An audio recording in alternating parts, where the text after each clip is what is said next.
अस्सलाम वालेकुम viewers, I hope कि आप खैरियत से होंगे। आज का हमारा लेसन है फ्यूचर परफेक्ट प्रोग्रेस, यानी कि आज हम फ्यूचर परफेक्ट प्रोग्रेस टेंस पढ़ने जा रहे हैं। इस टेंस को हम अच्छी तरीके से डिटेल में जाकर पढ़ेंगे और अब हमारे कंसेप्ट अच्छी तरीके से क्लियर करने की कोशिश करेंगे। जो भी डाउट्स है सवाल है वो क्लियर करेंगे, ठीक है। आपके जो भी डाउट्स वो क्लियर हो जाएंगे। इस वीडियो को देखने के बाद आपको कहीं जाने की बिल्कुल ज़रूरत नहीं होगी।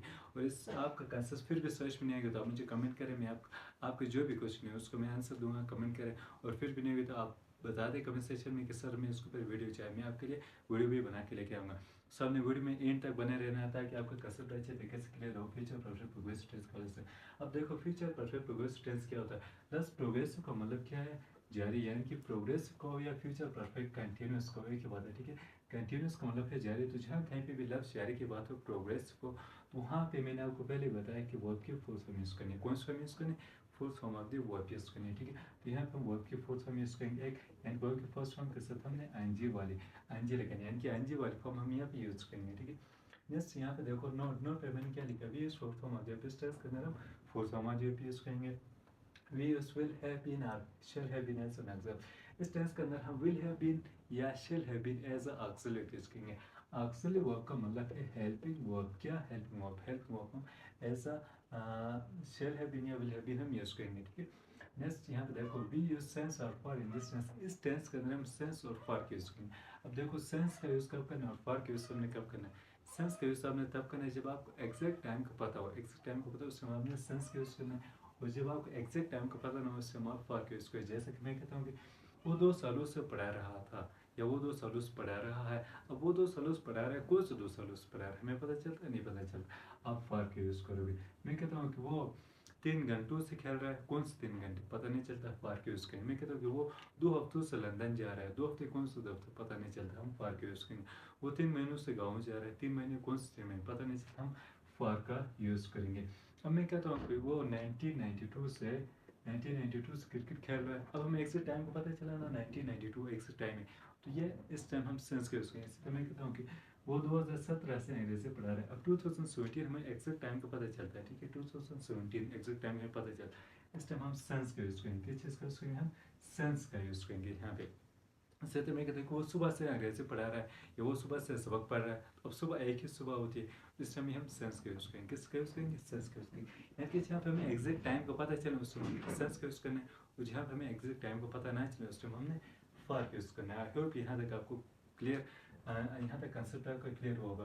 अब देखो यहाँ पे इसका फार्मूले देखो, फार्मूले में क्या है। सबसे पहले हमारे पास अफर्मेटिव का फार्मूला, अफर्मेटिव सेंटेंस का फार्मूला। इसको आप अफर्मेटिव भी कह सकते हो, पॉजिटिव भी कह सकते हो, ठीक है। पॉजिटिव सेंटेंस भी कह सकते हो। जैसे कि सब्जेक्ट है सबसे पहले, फिर विल आएगा, फिर है बीन, फिर वर्ब फोर्थ फॉर्म, और फिर ऑब्जेक्ट, फिर सेंस और फिर टाइम, ठीक है। जैसा कि example, I will have been teaching English for 2 years। मैं 2 सालों से ऐसे पढ़ा रहा हूँ, मैं 2 सालों से ऐसे पढ़ा रहा हूँ। यानी कि मुस्तकबिल में आने वाले टाइम में कोई काम किसी टाइम से किसी टाइम तक कोई काम जारी होगा कहने के लिए, उसके लिए हम फ्यूचर परफेक्ट प्रोग्रेस टेंस कर सकेंगे। यानी कि मैं कहता हूँ कि ये 2025 से 2027 इस टाइम से इस टाइम तक वो पढ़ा रहा होगा कहने के लिए। यानी कि अभी 2024 है, अभी 2025 आए तो नहीं। मैं कहता हूँ कि वो 2 सालों से पढ़ा रहा होगा। कौन से 2 सालों से? 2025 और 2027, यानी कि उस टाइम से उस टाइम तक वो पढ़ा रहा होगा, ठीक है। यानी कि मुस्तकबिल में ऐसे टाइम के बारे में बात करेंगे उस टाइम की, ठीक है, कि उस टाइम ऐसा हो रहा होगा कहने के लिए, ठीक है। तो हम कह सकते हैं I will have been teaching English for 2 years। मैं 2 सालों से पढ़ा रहा हूँ। We will have been reading books since morning. We will have been reading books since morning. हम सुबह से बुक पढ़ रहे होंगे, यानी कि अब आने वाले टाइम में हम सुबह से बुक पढ़ रहे होंगे एक टाइम तक, ठीक है।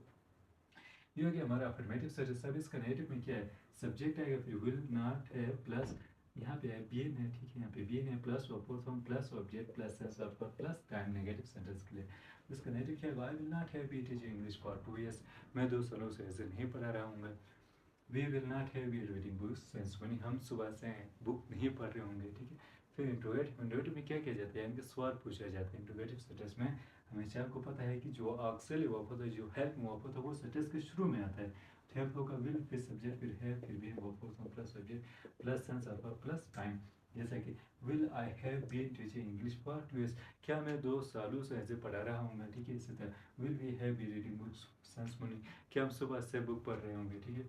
फिर नेगेटिव, नेगेटिव में क्या होगा, विल आएगा, फिर सब्जेक्ट, फिर नाउन, फिर हैव बीन प्लस और फोर्थ फॉर्म प्लस ऑब्जेक्ट, फिर सेंस पार्ट प्लस और फिर हमने टाइम का मेंशन करना है। फिर उसके बाद है डब्ल्यू, ये वाला बहुत इंपॉर्टेंट है, ठीक है। डब्ल्यू जो कि कहीं पे पढ़ाया नहीं जाता, ये वाला बहुत इंपॉर्टेंट है, इसको अच्छी तरीके से समझना है।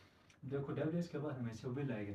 अब एक चीज़ माइंड पर रखने की, जहाँ कहीं भी हमें डब्ल्यू एच वर्ड्स नजर आए, डब्ल्यू एच के फ़ौरन बाद जो टेंस है उस टेंस का हेल्पिंग वर्ब यूज़ करना, ऑक्सिलरी वर्ब यूज़ करना। अब इसका हमारे पास हेल्पिंग वर्ब है विल, तो डब्ल्यू एच के फॉर्म में हम विल यूज़ करेंगे, फिर सब्जेक्ट, फिर है, फिर बीन, फिर वर्ब, फोर्थ फॉर्म, फिर ऑब्जेक्ट, फिर सेंस फॉर और फिर टाइम। डब्ल्यू एच वर्ड्स करें। अब डब्ल्यू एच वर्ड्स कौन कौन से होते हैं आपका, what, when, which, where, why, how, ये मैंने पिछली वीडियोस में भी बताया, ठीक है। उनके बाद आप विल लगाओगे।